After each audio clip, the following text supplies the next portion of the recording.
So I'm Paul Weigel. I'm a child and adolescent psychiatrist from Harvard Healthcare and UConn School of Medicine. I've been writing and presenting and studying the effects of screen media on the mental health of children and teens for more than 20 years, and excited to be with you here today to talk about a timely issue, and that's video games, their impact on mental health and mental health treatment. I don't have any conflicts of interest to share. But do you know which 3 video game franchises have grossed over $35 billion? Now, I know you, because of our setup, it's a little hard to answer, but maybe just if you think about it for a moment. And if you guessed Fortnite, you would be correct. They have the fastest growing that has made more than 35 billion. Call of Duty is another, as referenced to the title of my presentation today.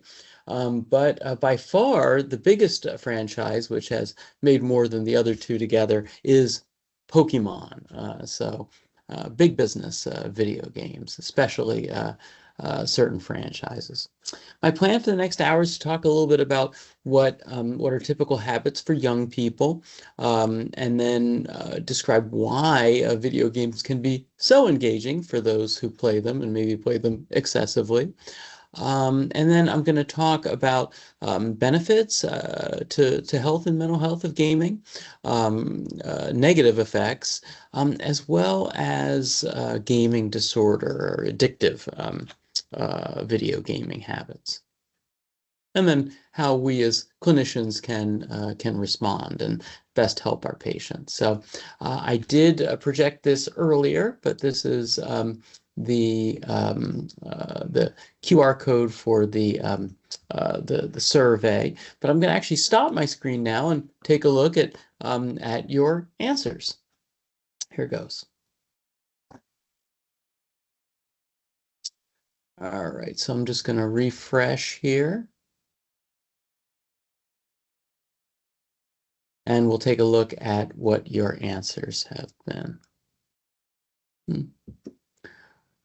Odd time for my internet to be slow. We'll see if it comes up. Here we go. Great. All right. So we just got a couple of answers here. How often do you play video games? And we have a real big split. It seems like one of you plays regularly, one rarely, and one in the middle. Next, what population of patients do you care for regularly? And those who answered, none of you see children or adolescents, and only one of you really works frequently with young adults, mostly middle-aged adults, which does apply to gaming disorder for some, but not as often as young adults and children and teens. I'm going to refresh just one more time to see if we caught any more. Okay. What's that? Okay, and we did get another one. How often do you see patients whose functioning appears impaired by excessive gaming? Seems like this is not something that anyone is seeing regularly. Some of you are seeing rarely or monthly, and then never was also a response. What relationship between internalized symptoms and excessive gaming do you see most often? And it was a split. A couple of you saw excessive gaming seemed to worsen depression and social anxiety. Oh, no, I'm sorry. Depression and social anxiety that seemed to cause excessive gaming. And then some of you did not see really either effect in your patient population.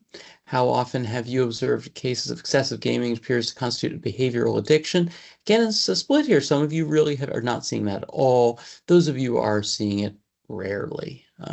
So you'll have some of you will have some clinical experiences to draw from there, and perhaps some not. How often have you observed cases where excessive gaming cause or worsen insomnia?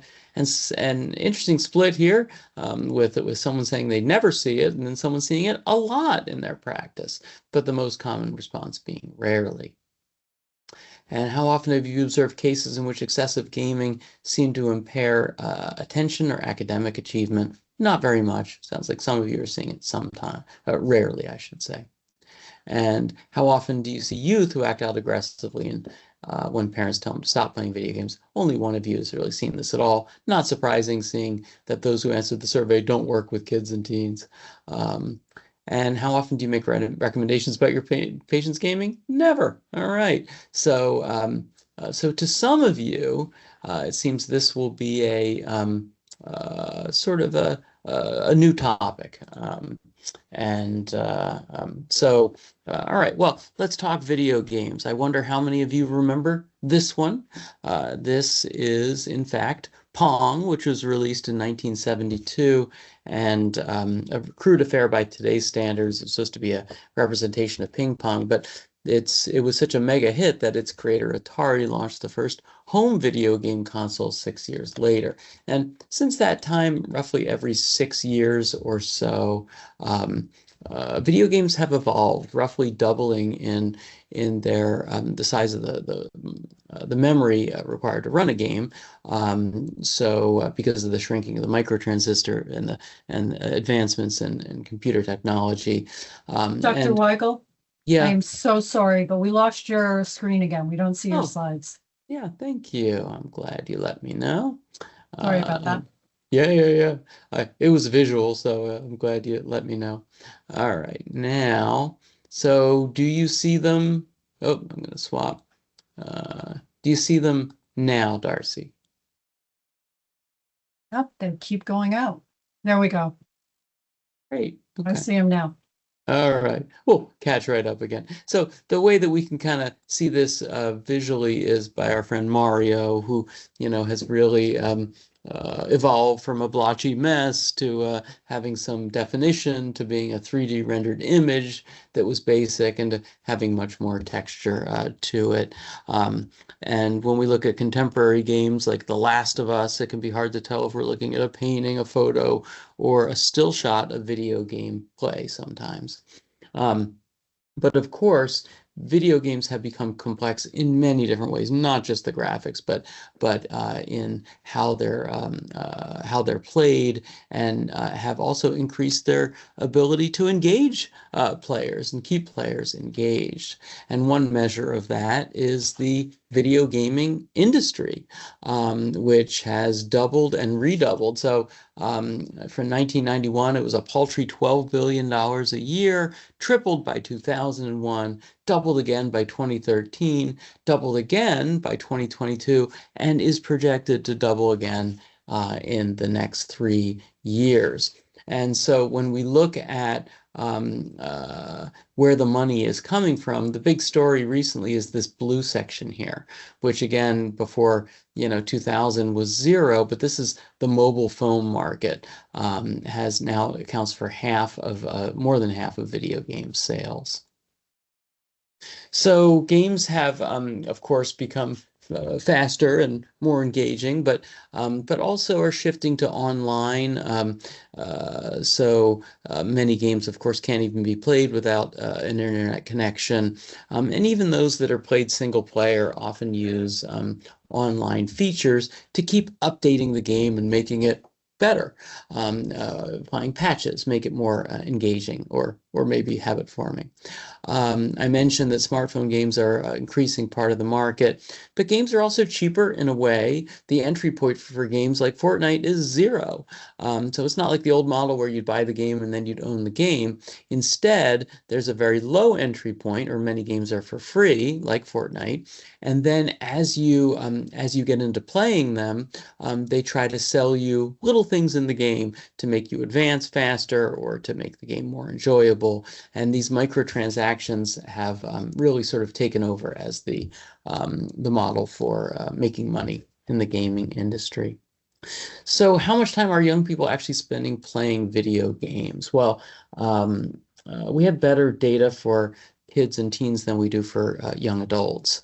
But in general, when we look at entertainment screen time, it has nearly doubled among youths since the year 2000, really changing the landscape of childhood and adolescence, and undoubtedly increasing with young adults and adults as well.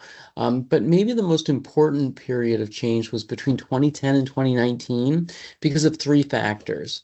This is when high-speed internet became, most people started to get access to high-speed internet, when social media became common, and with video games that does apply. For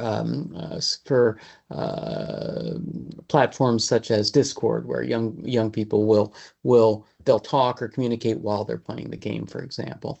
And the third is smartphones, and smartphones were such an important factor in increased media exposure because now entertainment screen media, it didn't just happen, or video games didn't just happen when a young person was at home in front of their console. It could follow them everywhere they go. It could follow them into the bathroom, into the bedroom, to the dinner table, to school, you name it. So, on the school bus. So increasing young people's opportunity to engage in entertainment screen media. So CDC data says that an average for young people for entertainment screen media, not for school, computer for school, is about 9 hours a day, which over the course of a day of a year is about twice the amount of time they're spending in school. But the older they are, the more time they're spending on entertainment screen media in general. And when we look at what percentage of that is video games, the biggest percentage, this is middle school and high school kids, biggest percentage is streaming videos. And social media has a small percentage as well, but video games is really the second. So about a third of middle school age and about a quarter of, or maybe a fifth of the time teens are spending on screen media. So the girls are spending about an hour a day playing video games, and boys spending about 2.5 hours a day. But there's such a wide variance. Some young people are on video games constantly, and others hardly at all.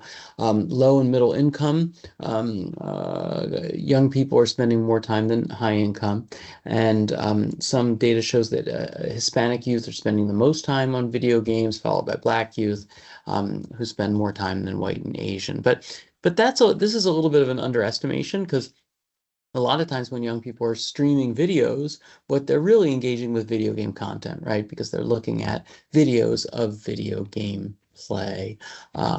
So when I asked, it seemed like that the few of you who answered, most weren't regular gamers. One was. So I did want to express why video games could be so habit forming for young people who play them and play a lot of them. And one is just the word itself. Play is a universal developmental activity, not only among all humans, but among all mammals as well. And play does not stop with adulthood, but it's where we rehearse roles that we might anticipate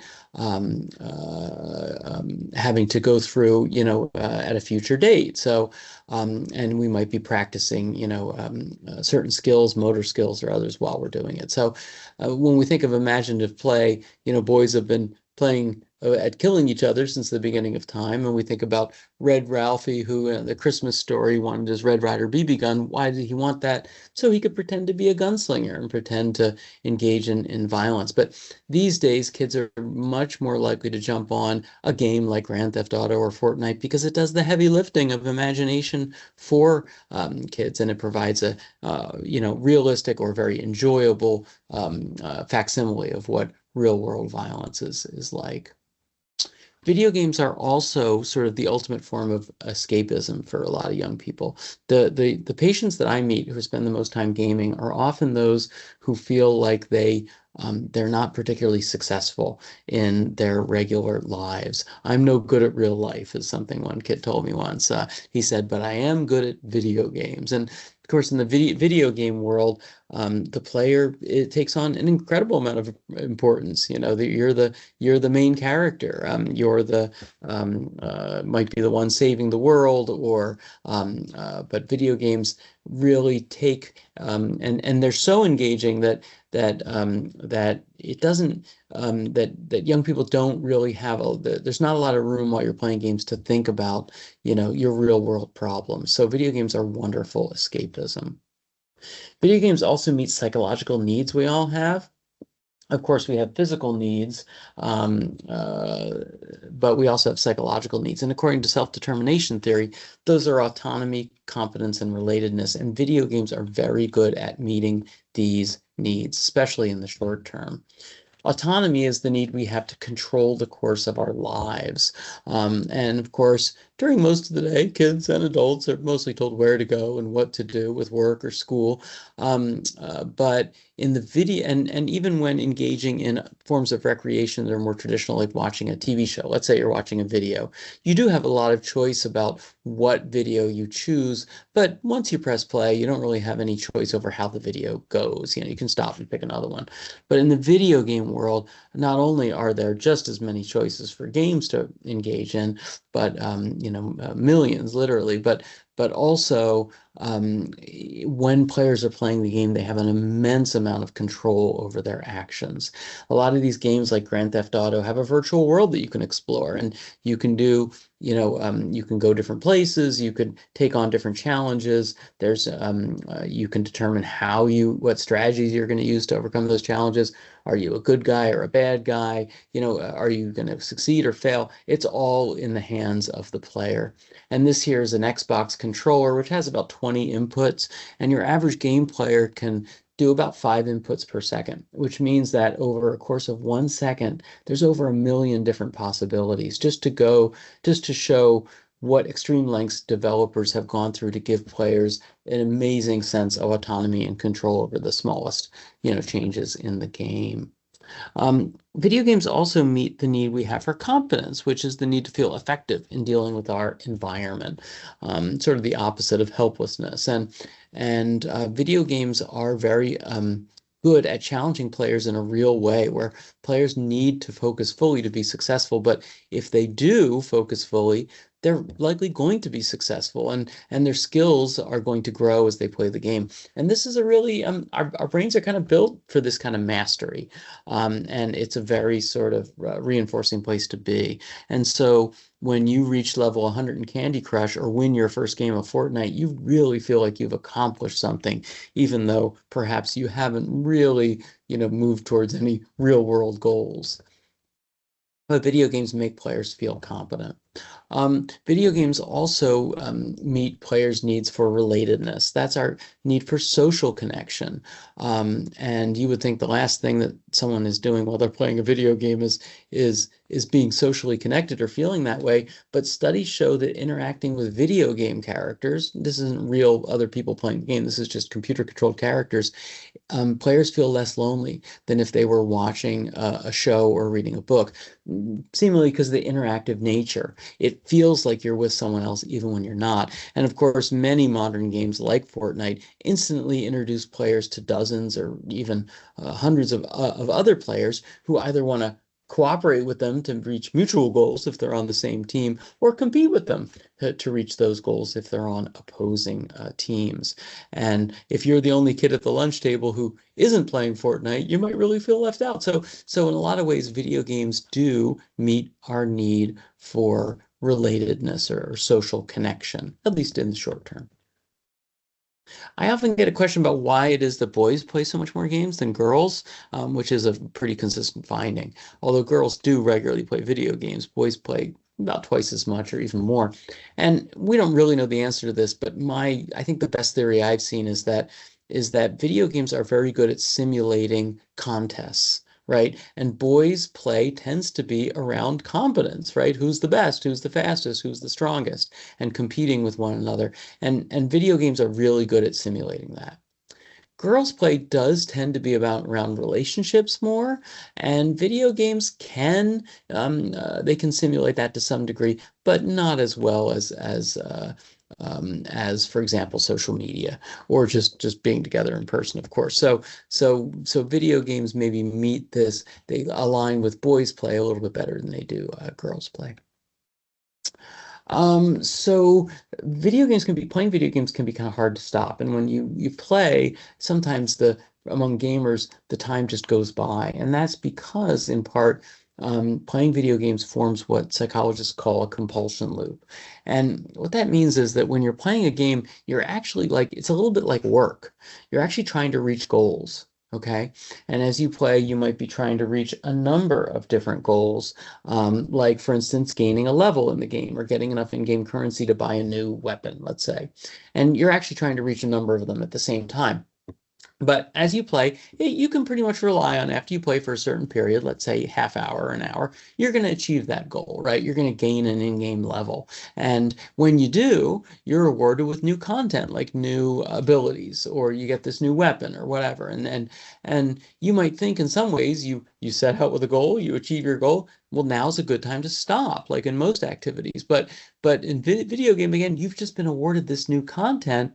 You want to enjoy it. You want to experience it and try it out. So what happens is you play with the new content to try it out, and then you're hooked into other goals. Like, oh, now I'm close to, getting this achievement, or I'm close to getting that in-game currency I wanted to buy something else, that kind of thing. So there's no clear stopping point for a lot of video games.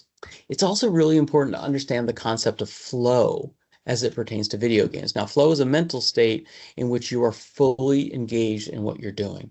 And your brain is so focused on what it's doing, there's not room for anything else, like self-referential thinking, right? And we hear about,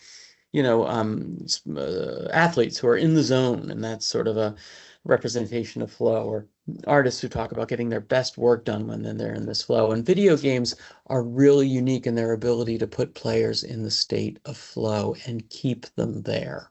Now, flow as a mental state doesn't happen by accident. It happens when your skill at what you're doing lines up perfectly with the challenge of that activity. Okay, so in other words, like I said before, you have to focus when you have to really work hard and focus fully if you're going to be successful. But if you do fully focus, you will be successful. That's when flow is possible, right? And video games are and I should say that's because if an activity is too easy for you, if your skill is high and the challenge is low, you can be successful even with half of your brain freed up to wander, right? So that's boring. That's not going to put you in flow. If you're doing an activity where the challenge is too much for you, where your skill is relatively low and the challenge is high, you can focus fully and you're still going to fail a lot of the time. That's anxiety provoking and frustrating. That's not going to put you in flow either. It's really, again, when they have this perfect matchup. And video games are good at keeping challenges coming, constantly, right? There's not a lot of downtime in video games, less loading time. Like unlike a real sport where you got to wait until it's your turn at bat, you're always at bat in the video game. And of course, as you play the game, you get more skilled, right? You do increase your skills at playing. So what does the game do? It adds on the complexity to increase the challenge. So players are always kind of kept in this zone of flow. And if you have kids or grandkids, you probably know what this looks like. This look on kids' faces when they're playing a game. But if not, I've got a couple pictures for you. So these are kids playing video games, which I believe are in the state of flow. You notice that kind of glassy eye, and he's kind of grimacing his face. She looks a little bit slack-jawed here. This is my favorite. I mean, he's just all in, this guy. And this last one looks like he's on the verge of something great. He is really focused as well. So it's also important to note that video games for gamers, it stimulates the pleasure centers in the brain. This flow state is a really reinforcing place to be. Our minds are set up to get better at things, to take on challenges and improve our skills. And video games meet this need. And so among gamers, the amount of stimulation is about the same as alcohol. It's not quite as much as cocaine or nicotine, but more than most typical everyday activities in terms of the pleasure, the reward centers of the brain, and the stimulation that they undergo.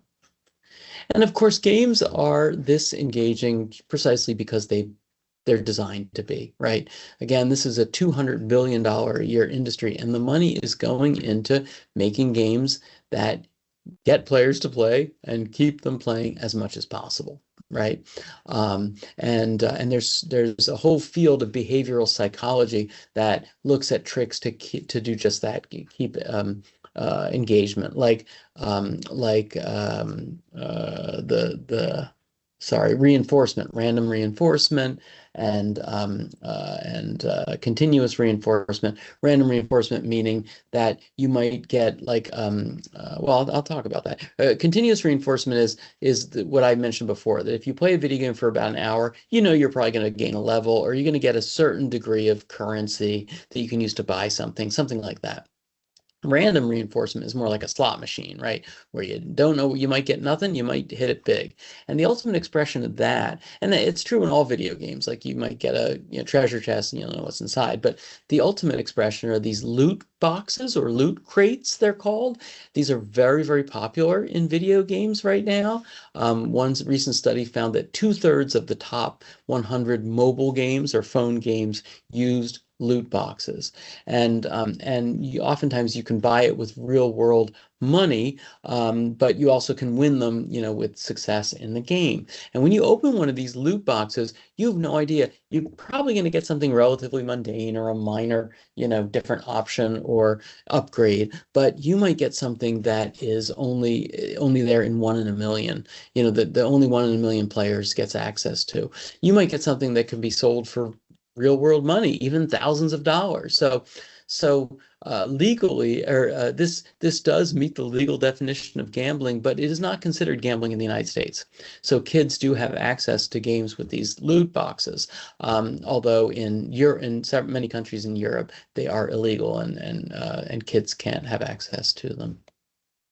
Okay, but all this is to say, when we're talking about why video games are so engaging for some young people, what we really want is for our patients to have a moderation, right? For them to have to play some games, but not play too much where it affects their lives, and to be able to control their own gaming habits. But when you look at the power of persuasive design and compare that to one person's willpower, sometimes it's just not a fair fight, right? Okay. So how does video gameplay affect mental health? Well, with the rise of video games and screen media and social media in the lives of young people, we've seen these unprecedented increases in anxiety, which is this is incoming college freshmen, but anxiety, which is more than doubled in just 10 years, depression doubled as well, also increases in ADHD. And it's not just and I should say that these increases are really the most among young adults and teens and kids, not so much among older adults. And when we look at someone's mental health as a function of how much time they spend on entertainment screen media, it doesn't really matter what type it is: TV, video games, computers, smartphones, social media is the same. A little bit actually has a positive relationship with your well-being. But if you spend more than an hour or two a day on any of these, the more time you spend, the worse your mental health is. And that's correlational, but I do think there's some causation in there as well. So let's talk about the good. What are the ways that video games really benefit the health and well-being of our patients? Well, the biggest thing is that gaming, along with other types of screen media, really displace risky behaviors. And this is especially important with teenagers, because the more time they're gaming, the less time they're out doing stupid stuff that kept my parents up at night, when I was a teenager in the 90s, unprotected sex, drugs, violence, car crashes. Young people are safer than ever in all these ways, and young adults as well. And screen media and video games have everything to do with it, in my opinion. So for example, motor vehicle traffic deaths more than cut in half in the early 2000s, and among teens in particular, and across demographics. And this is essentially because young people weren't in cars that much, right? Because they didn't have to go drive places to get together and do fun stuff. They're staying at home more than ever.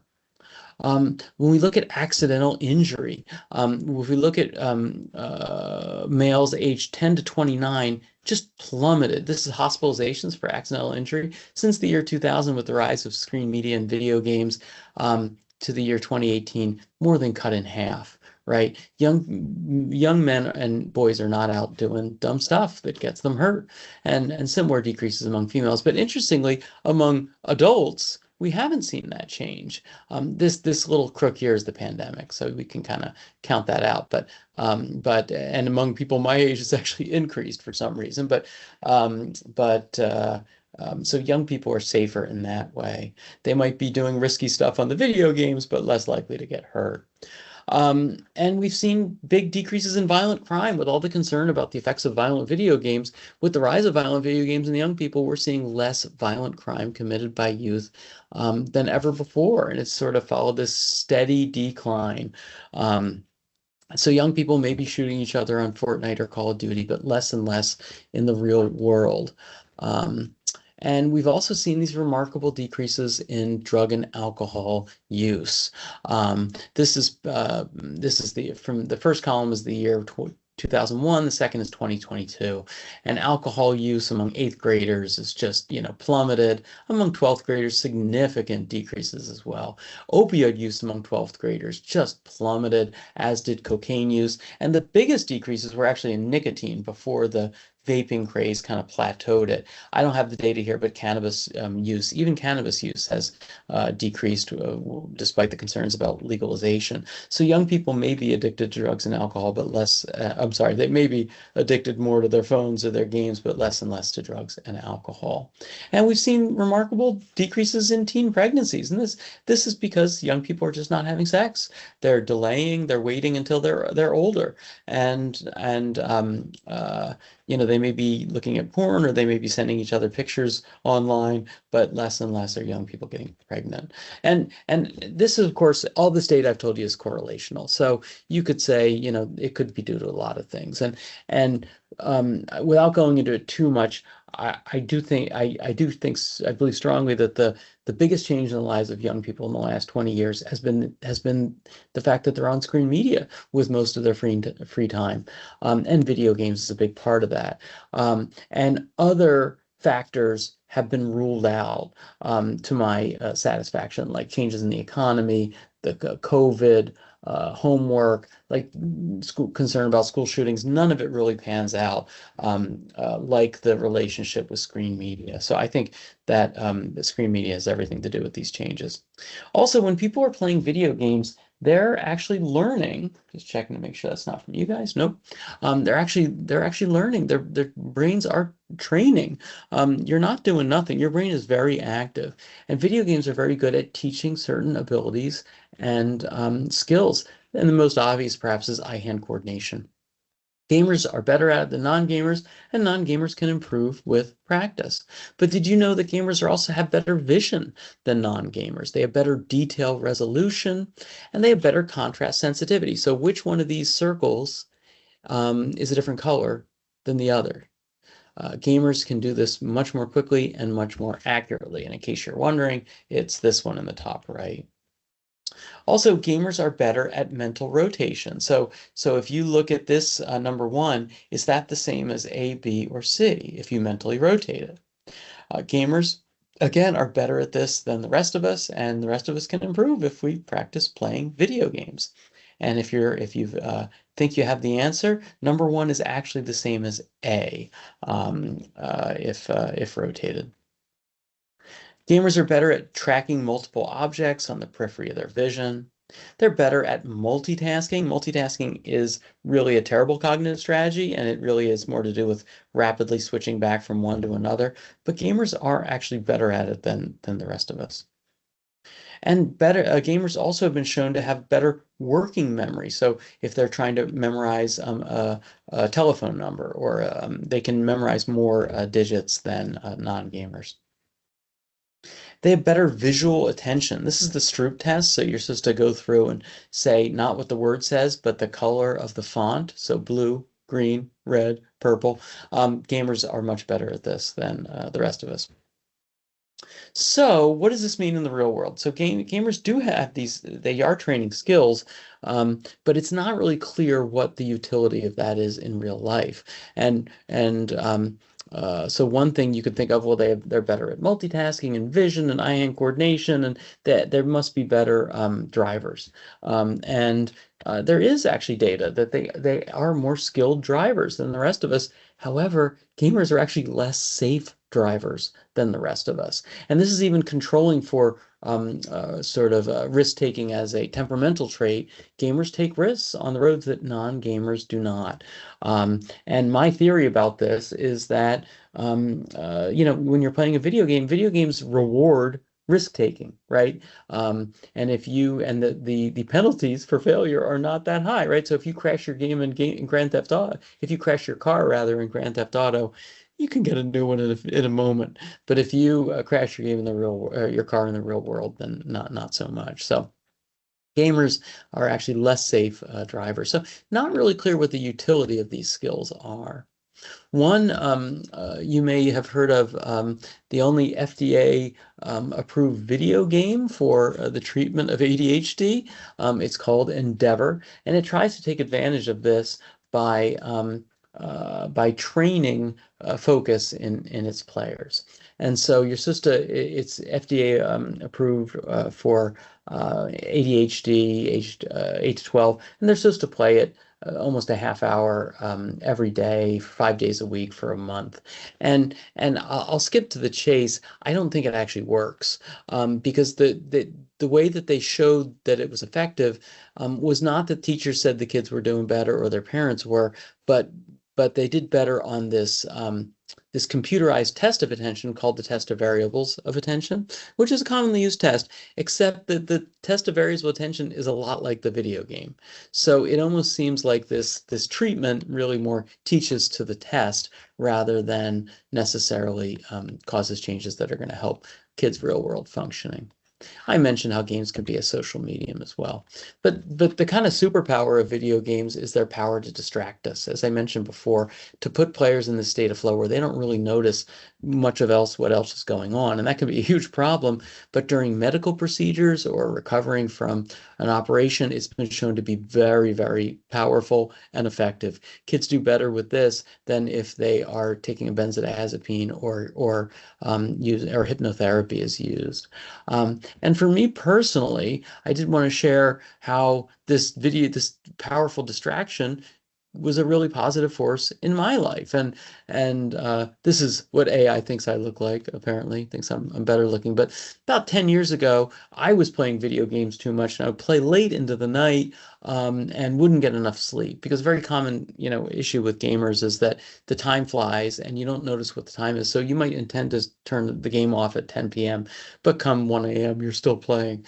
So, and I also wasn't able to get in shape because I was, playing these games and sleeping so poorly, and I was just unhappy. And so when I would go to the gym and try to do the treadmill, I just found I couldn't stick with it because being on the treadmill is so noxious. I just couldn't wait to get off. Right. And I constantly looking at the clock. So I did have the idea of putting these two things together, the video games and the treadmill. And what I mean by that is that when I play video games, it's actually a card game that I play on an iPad while I'm running on the treadmill.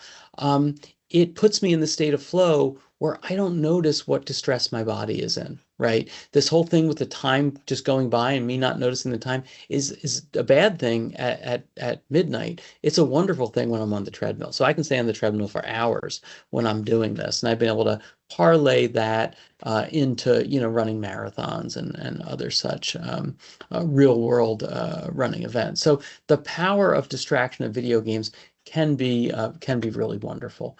It can also be pretty terrible as well because it can detract from positive experience in the lives of young people. So let's talk about the bad about video games. A lot of video games do contain, inappropriate content, especially for young people, profanity, stereotypes, women as sexual objects, drugs, and of course, a whole lot of violence. And when playing on headsets, young people are often like cruel to each other and use a lot of profanity when they're actually playing and talking together on headsets. I mentioned before there's a concern, about video game violence. Does that cause people to be more violent and aggressive in the real world? And the answer is kind of yes and no. There have been more than 100 studies of all types, longitudinal studies, correlational studies, experimental studies, that all show that playing violent video games does make young people more aggressive. And this is the same whether it's toddlers or college students. So young adults have the same effect.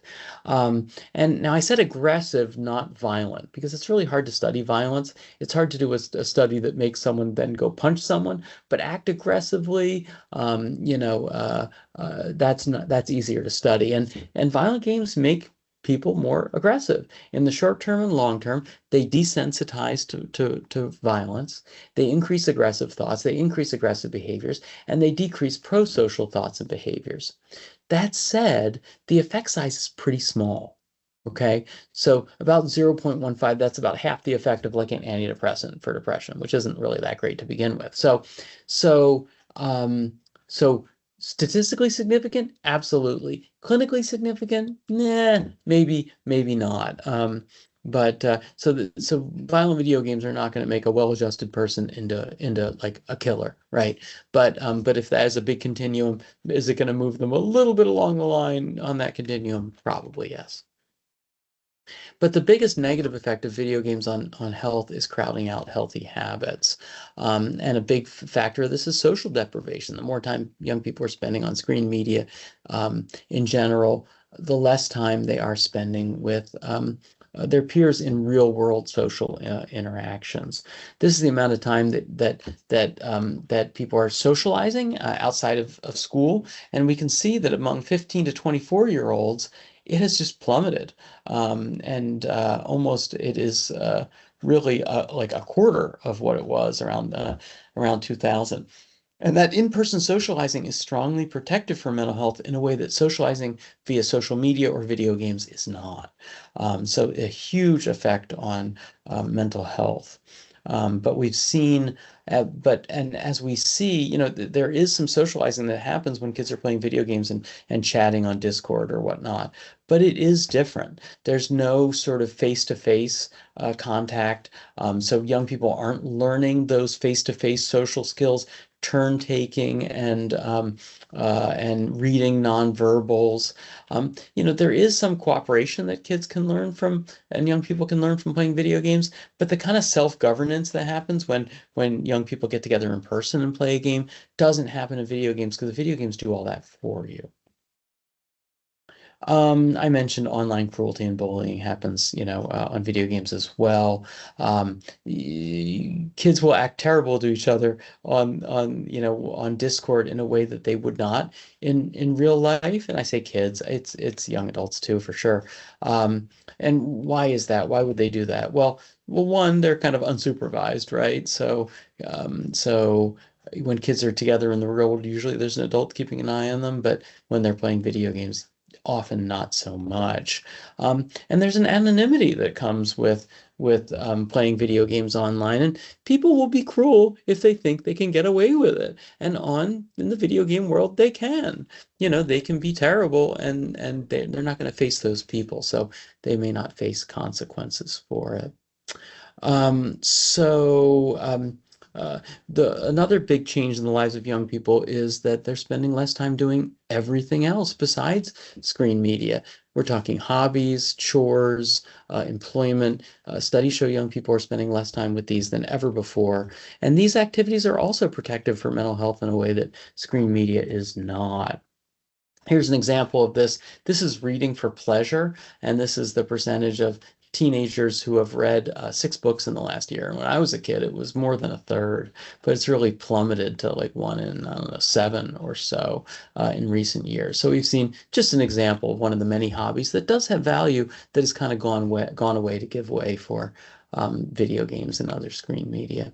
And of course, we're seeing decreases in physical activity among teenagers the more time they are spending on screens, and increases in obesity that have gone along with that. And this curve really does sort of is almost the same curve as the increased amount of screen time that entertainment screen time young people are having. But maybe the biggest displacement effect on the physical and mental health of young people is its effect on sleep. Studies consistently show that the more time young people spend on screen media, the less sleep they get. This is especially true if there's a screen media device in the bedroom, or especially true if it happens in bed, or if they're engaging in screen media before bed. And playing video games before bed is particularly problematic for sleep. The biggest reason is that young people aren't getting off, right? That, as I mentioned, they just keep playing and they don't stop the game. But almost as significant is that after stopping video games, it actually takes 2.5 times longer to fall asleep than if you were reading a book or watching a movie. Why is that? Because of the arousal that happens with these games. They get you going, they get you riled up, they increase your blood pressure, they increase your pulse. And after you stop, it takes a while for your body to settle down and settle down for sleep. So video games can be particularly noxious for sleep. And as we know, sleep is so important for mental health. It's protective against depression and anxiety, protective against self-harm and suicide, and it's protective against physical illness like obesity. I did want to mention there is a significant relationship between gaming and pornography. It's young males who are doing the most of both, and a natural experiment happened on a day in April 2018 when the Fortnite servers crashed, which displaced about 10 million Fortnite players. And it was observed at that same moment there was, or that same day or time, there was just about the same amount of people, 10 million increase in traffic on Pornhub. And at that time, Pornhub searches for Fortnite porn. Apparently, there's Fortnite porn, actually increased by 60% during that day. And so it may be that these young people, often young men, were engaging in some sort of withdrawal compensation of one, gratifying, activity when denied another. All right, I do want to talk about addictive gaming or gaming disorder. Um, any activity can be addictive if it's reinforcing enough, right? If it stimulates the pleasure centers of our brain enough. And an addiction can be defined as an excessive pattern of compulsive or uncontrollable behavior that leads to impairment and in life and some associated symptoms. Now, you guys know what these symptoms are because they're the same as substance use disorder. But I want to go over what they are just to see how these symptoms that we use to diagnose substance use disorder or gambling disorder apply to video games. Number one, salience. They take up most of your time. You spend more and more time playing video games, so it's taken over your daily schedule. Number two, preoccupation. When you can't play, you can't stop thinking about it, right? So you're constantly thinking about the game, playing the game, or scenarios in the game. Anyone who's played Tetris and then found that later on they were thinking about the shapes in their head can maybe empathize with this. Number three symptom of gaming disorder is loss of interest in other hobbies. So you used to do a lot of different things for fun. Now all you do is video games. And then a lot of young people that I see, they just never really developed any other hobbies. Video games has always been their only hobby. Number four, withdrawal. When they can't play games, they become irritable or dysphoric. Number five, they can't cut down. So this is me at playing video games at midnight when I planned to be off at 10 p.m. but consistently playing well past then. So this is that loss of control that I talked about. Number six, you continue to play despite knowledge of psychosocial problems caused by your use. So this is, you're not getting together with friends, you're not dating, your parents are on your back because you're playing games so much. Number seven, threatens or causes the loss of a job, relationship, or educational opportunity. In teenagers, the most common one is that they're failing in school. And the progression that I often see is they get a new console or a VR headset or a new game that they get really into.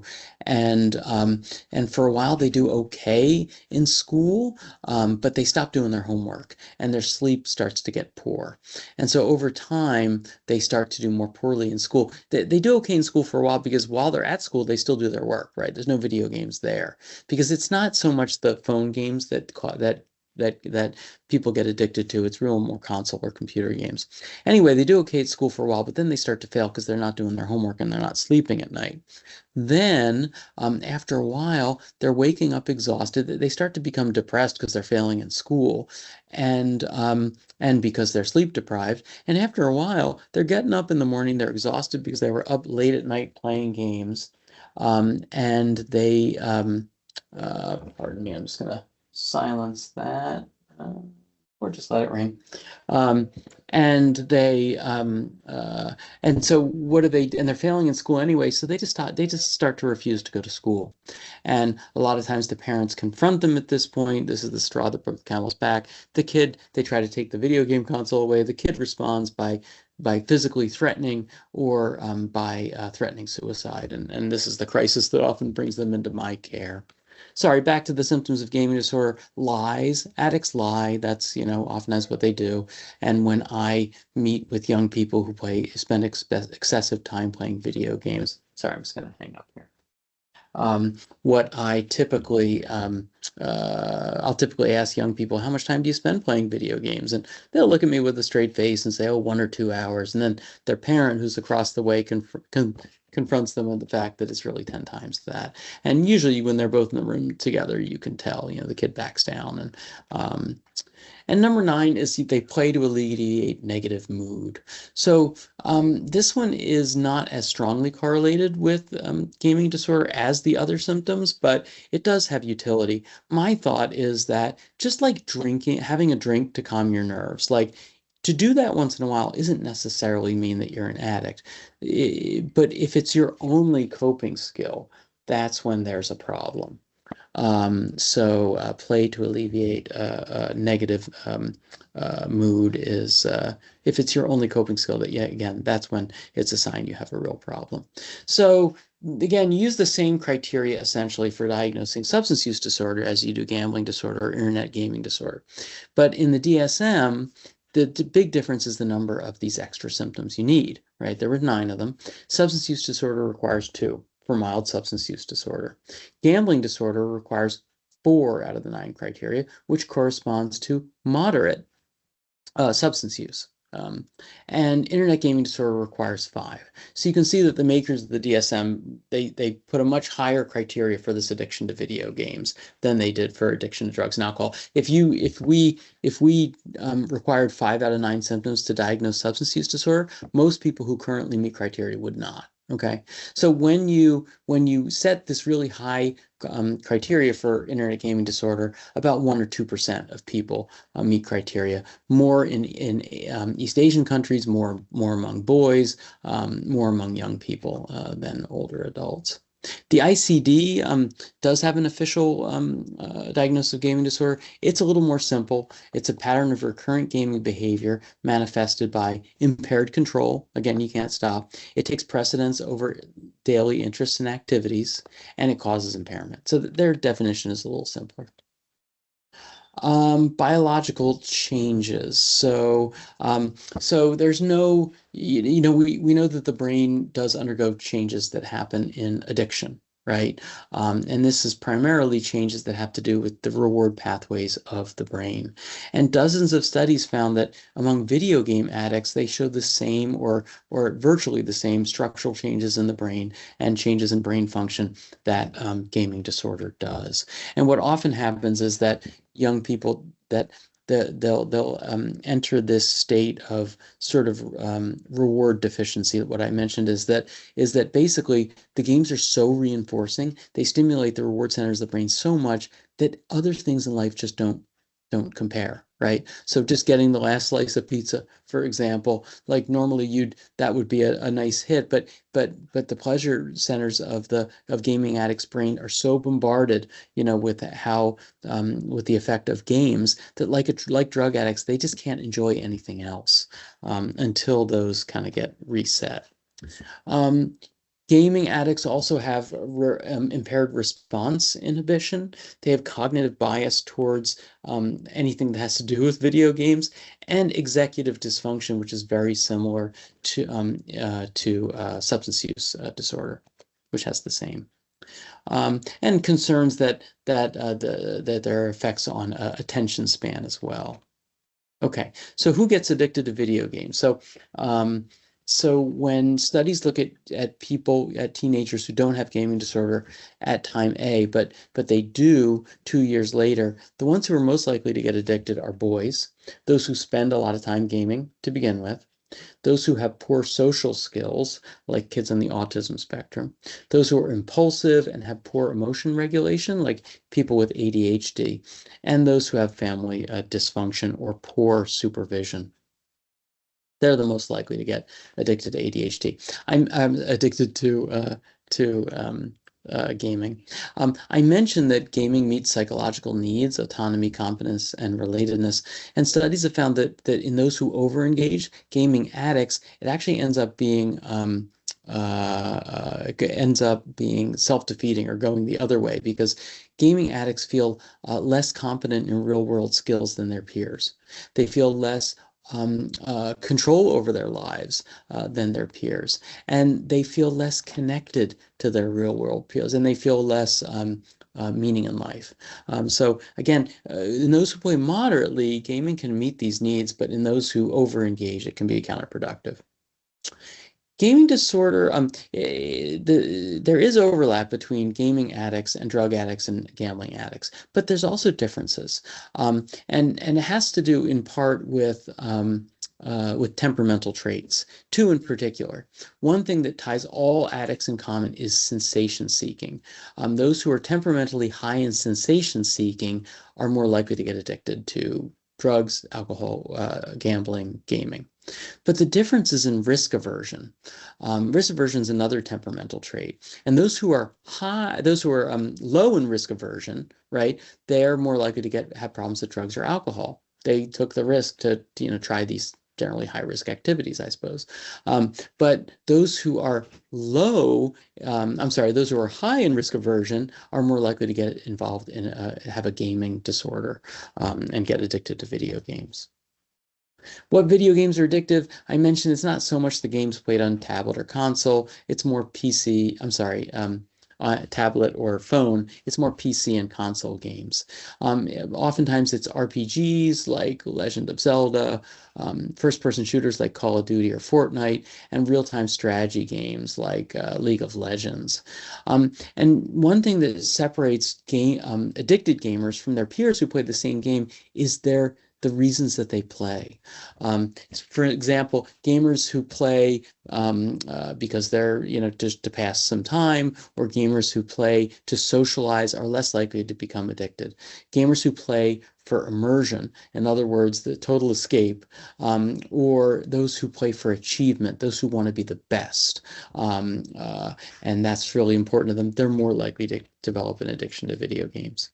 So what's the prognosis? If we look at young people who are addicted to video games and we follow them 2 years later, they're more likely than their peers to develop new onset problems with depression, anxiety, especially social anxiety, insomnia, and insomnia might be a strong mediator between the previous effects. School failure, being out of work, and actually having the family dysfunctioning worsening. And what seems to happen is over time, supervision actually decreases among addicts, which means that in my mind, the parents kind of give up trying to control their kids' gaming habits. Gaming addiction is also a really important part of the failure to launch syndrome of young adult males. These are young adult males who are not working, who are not in school, they're living at home typically, and gaming plays a big part in sort of sapping motivation to do other things, and many do suffer from a gaming disorder. And in Japan, this is called hikikomori. All right. I just mentioned this is sort of about the best way to transition kids and teenagers off of video games. Might not apply too much of your work, but it's a big problem with parents who have kids who are real gamers and real into their gaming. They have terrible tantrums when it comes time to come off. And I did want to say that if you work with this population, generally the best way for parents to do this is that maybe like 15 minutes before the end, they announce to the kid this is their last game or that this is their last level. And if it's a game like Fortnite, it probably lasts about like 15 minutes on average. So it depends on the game. But if it's a shorter, game cycle, then you can use a shorter time. But then the parent doesn't walk away, right? Because if the parent walks away, the kid's going to start another game anyway when they're done. But if the parent is there to make sure the kid doesn't start another game, they can then help them kind of transition to another activity. And a positive activity is better. It's better to transition to eating or, going out somewhere than it is to transition to doing homework. And of course, parents can reward kids for a smooth transition. But when we are interviewing young patients, whether they're young adults, especially males, it is important to get a media history. What are their media habits? What do they do after school or after work? What are the websites they're looking at? What are the social media accounts they're looking at? And of course, it helps if the person thinks you're more interested and less judgmental, right? And one success I have with a lot of teenagers and young adults is I ask them to show me their For You TikTok page. And it gives me a real window into what their world is like, right? Some of them are funny videos and animals, and other kids will show me like cutting and eating disorder content. So it can be really helpful, or gaming or whatnot. And a lot of times kids want to show you this kind of stuff. They want to let you into their world. I also find, again, it's really important for young people to know that you're not going to be judgmental. So if you normalize, when you ask a question, if you normalize, like, a lot of young people spend most of their time playing video games. How much time do you? They're much more likely to answer, in a truthful way, especially about things like sexting or pornography or stuff like that. If you normalize it and show that you're not going to be judgmental, they're more likely to tell you the truth. So when we're working with young people, it is, I think, helpful if they have, especially if they have unhealthy media habits, not necessarily addiction, but unhealthy habits, for them to use mindfully and to try to get a handle on their tech habits in a way that allows enough time for sleep, for responsibilities, and for real world connections and socializing. It is really a good idea for young people to turn off video games a good 2 hours before bed. Playing before bed is just a really bad idea among gamers for multiple reasons. Getting the screens out of the bedrooms for young people and removing, and this means charging a phone in another room can be really very, very important for young people, and removing notifications that draw people back in. All right, what about gaming disorder? What's the treatment for that? Well, I'll talk about therapy and a little bit about medication. So there are more than 100 studies looking at treatment of gaming disorder and using psychotherapy. And this is usually individual or group therapy programs that are modeled on substance abuse treatment. So it's the same thing as gambling disorder treatment or substance use treatment, just modified for gaming. Those that use CBT are the most effective. Those studies that incorporate exercise may be more effective. And interestingly, studies in the West are more effective. So studies done in Europe and in the United States show better results than those done in Korea, Japan, and China. A colleague of mine and I came up, who have treated a lot of gaming disorder patients, came up with a sort of a phases of treatment. A lot of times it's helpful to start with a digital detox before moving on to external regulation and ultimately internal regulation.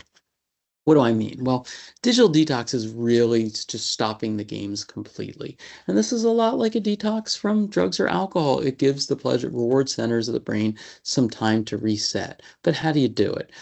It's hard to do in regular life. And with some of our patients, they reach a crisis where they end up going inpatient or going to residential program, and that becomes their detox. But among families who that's not an issue, oftentimes this is well accomplished on vacation, right? They go on vacation and they leave the console or the PC at home. And it helps to kind of structure the time during this to have things to do. But what I hear from patients over and over again is for the first 2 to 3 days, they're miserable. right? Nothing brings them happiness. This is the worst vacation ever. I hate this. Then after 2 or 3 days, it's like they suddenly wake up and they start to be themselves again. And I've had multiple parents say, I felt like I got my kid back. That's what I've heard a couple of times, that they suddenly start to be able to enjoy things again. And this lines up with, timing for detox from alcohol and other substances. So the next phase is external regulation, and this usually is parents and family members who are making changes and making sure that the kid doesn't overindulge or the young adult doesn't overindulge. This doesn't mean zero games. It's usually gradually reintroducing them, but scheduling blocks of time, and it helps to schedule a kid's day so they're not just sitting around bored thinking about how much they miss video games. They have something else to do. And environmental changes are often really important, like, for instance, getting the video game console out of the bedroom. And oftentimes, making the video game area separate from where anything else is done. So if they have a den or a different area from where the kid is doing their schoolwork, for example, that can be helpful as well. And, with every addict, there is an enabler. And this is also true with gaming addicts often. And this is the parent who, loving, concerned parent who the kid hasn't come down to eat dinner with the family, in weeks. So the parent brings food and puts it up next to their video game console or next to their computer so that they'll eat something. This is the parent who the kid is up all night playing video games and he refuses to go to school. So the parent calls them out sick. Right. The enabling behavior, oftentimes, well-meaning, but it makes the problem worse, like with any addiction. And so countering that is super important. And then in phase 3, we move on to internal regulation. And of course, the goal is to have a young person who monitors and moderates their own gaming and doesn't need their parents to keep an eye on them. And so for this, it's important to help young people to find their niche, find something else that they love, that is going to connect them with other young people that doesn't have to do with video games, right? They're going to need something to replace this in their lives. And, a sport or a skateboarding or church activities or a job, there's a lot of different things, family activities, but finding something else to replace it, something that connects them with other kids. Setting goals is important, and goals should be achievable. It's better to set really wimpy goals that the young person is going to make than big goals. For example, if you say, all right, we're going to make sure you're off all the video games by 1 a.m. That's a more achievable goal for a lot of young people than saying, we're going to make sure you're off by, 9 p.m. And when they have success at the goal, they're more likely, the treatment gets momentum, and they're more likely to be motivated to do more. And teaching, coping skills and that kind of stuff is important. A lot of times the real addicts have lost their ability to function in everyday life. Like they stop bathing, they stop doing basic things to care for themselves. And so learning those skills again can be a big part of treatment, depending on the severity of the gaming disorder. There's no FDA-approved treatment medication for gaming disorder, but studies show that antidepressants and ADHD medications can be helpful. The most studied medication is Wellbutrin, which in a randomized controlled trial was showed to be better for gaming disorder than Lexapro, and the Lexapro was better than those put on a wait list. So, gaming disorder often goes with anxiety and depression, and it may be that treating the one can benefit the other. And there's also 5 open label trials with Wellbutrin showing benefit. Concerta or methylphenidate, Ritalin has a couple open label trials that seem to indicate if you treat the ADHD, and bupropion also does help ADHD as well, and it does modulate cravings. Bupropion is called Zyban, and another trade name for it, as well as Wellbutrin, and it's used to help cigarette smokers to decrease their cravings. So that may be another reason for its function. Anyway, if you treat ADHD, it seems like, and ADHD is a risk factor for gaming disorder, it seems like the gaming problem gets better also. A couple trials of methylphenidate and one of Strattera. There is specialized treatment centers, like the Center for Internet and Technology Addiction in East Hartford, outpatient, as well as residential. The first residential and the most well-established is Restart in Seattle, but there's also the Greenfield Recovery Center in Florida. There are other ones that specialize in gaming disorder as well. These are often very expensive, and insurance doesn't cover them. So, but if they can afford it, these programs can be really life-saving for the most severe gaming addicts. And wilderness programs also advertise for this. They're better at sort of a detox, than they are real, treatment. The concern about the wilderness programs and other, non-specialized residential, of course, is that when young people return to their homes, their gaming habit just picks up where it left off. I see that we're a little low on time, it looks like we're a good time to finish up. In conclusion, the amount of time young people are playing video games has been steadily increasing for decades, and that has both good and bad implications for their mental health. It displaces risky habits, but it displaces healthy habits as well. Games are habit forming and addictive by design. They do train visual, spatial, and attention skills, certain skills, but the real world applicability of that is unclear. A minority of young people develop an addiction to gaming. And the pathology and treatment of that addiction is very similar or analogous to substance use disorder. All right, that's all I have for today. Game over for me, but thank you for your attention. So at this point, we can kind of open things up to comments or questions. And I think that if you have one, you can put it in the Q&A function in the chat. Looks like no questions and answers so far. Or no questions so far. But interested in how this applies or does not apply to your practice. It seems like some of you have seen patients with excessive or addictive gaming habits, but not everyone.